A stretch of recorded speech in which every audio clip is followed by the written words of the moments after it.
প্রশ্ন করছে, তোরে এতদিন আমি লালন পালন করে বড় করলাম, জীবন যৌবন তোর জন্য শেষ করলাম, আজকে বউ পাইয়া বউ তোর আপন হয়ে গেল। এবার ছেলে উত্তর দিছে, মা, আমার মুখ থেকে মা ডাক শোনার জন্য তুমি কি কষ্টটাই না করছো জীবনে। 10 মাস আমারে পেটে ধারণ করলা, খাইতে পারো নাই, বমি করছো, খালি ওষুধ খাইছো, তোমার পেট কেটে আমারে বের করা হয়েছে, 2 বছর আমারে দুধ খাওয়াইছো, পেশাব পায়খানা পরিষ্কার করেছো। বয়স যখন 3-4 তখন তোমার আমি মা ডাকছি, এই মা ডাকটা শোনার জন্য তুমি এত কষ্ট করছো। আর আরেকবারের মাইয়া এই ঘরে আইসে তোমার মা ডাকা শুরু করছে। যেই মেয়েটা তোমারে মা ডাকে সে আমার আপন হবে না কেন মা?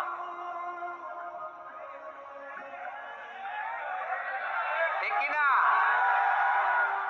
এই মা ডাক শোনার জন্য তুমি এত কষ্ট করলা, আমার লালন পালন করলা, 10 মাস পেটে ধরলা, পেশাব পায়খানা পরিষ্কার করলা, এরপরে মা ডাক শুনতে পারছো।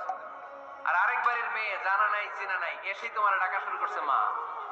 তো যে আমার মারে মা ডাকে তার স্থান তো আমার কলিজায়, ঠিক কিনা?